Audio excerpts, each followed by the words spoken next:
যমুনা টেলিভিশনের নিউজ অনুসারেই কিন্তু এই জিনিসটা সামনে এসছে এবং কালবেলাও রিপোর্ট করেছে যে ফলস আসামি অর্থাৎ একজনের পরিবর্তে আরেকজনের জেল খেটেছেন অর্থের বিনিময় এবং তিনি হাইকোর্টে আপিল করে সেই আপিলেরও রায়ের জন্য ডেট নির্ধারণ ছিল। তখন আমরা আদালতে এই বিষয়টা উপস্থাপন করি, আমি ওই মিডিয়ার সংবাদ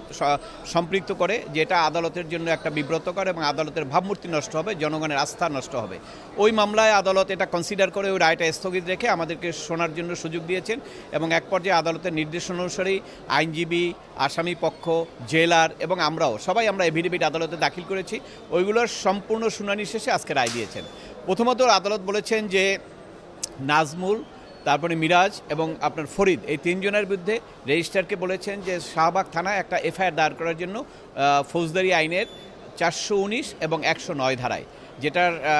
বিষয়টা হলো ফলস পার্সনেশনের জন্য সাজা, এটা সাজা আছে।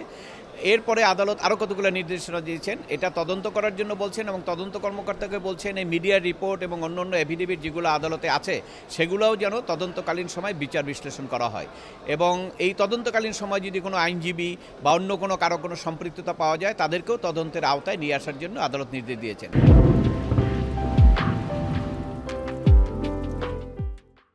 এর বাইরে কতগুলো ইম্পর্টেন্ট দিয়েছেন, সেটি হলো এটি যাতে ভবিষ্যতে বন্ধ করা যায় সেই ব্যাপারে যে নির্দেশনাগুলো আছে সেগুলোর মধ্যে অন্যতম হলো প্রথম যখন কোনো আসামি সারেন্ডার করবে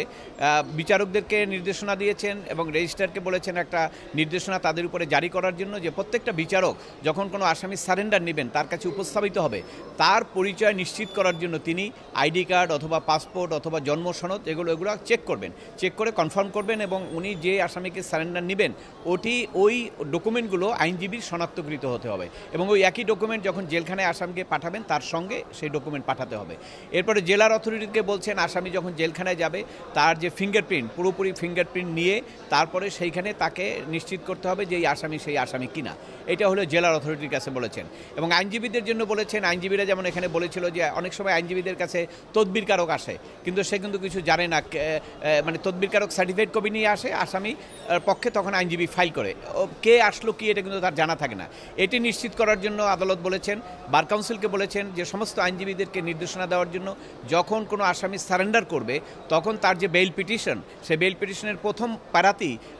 এই আসামি কিভাবে শনাক্ত করলেন তার ব্যাপারে নিশ্চিত করে উনি বর্ণনা দিবেন, যাতে ওই আইনজীবীকে দায়বদ্ধ করা যায় যে আপনি তো জেনে শুনেই দিয়েছেন। আমি একটা খুব সন্তুষ্ট যে একটা জিনিস আদালতের সামনে উপস্থাপন করা গেল, সত্য ঘটনা। আর একটা জিনিস আমার সন্তুষ্টি আছে, সেটা হলো ভবিষ্যতে যে নির্দেশনাগুলো এসছে এগুলো যদি কার্যকরী হয় তাহলে ভবিষ্যতে এই ধরনের ঘটনা ঘটার কোনো সুযোগ থাকবে না। এটা একটা বড় আমাদের প্রাপ্তি।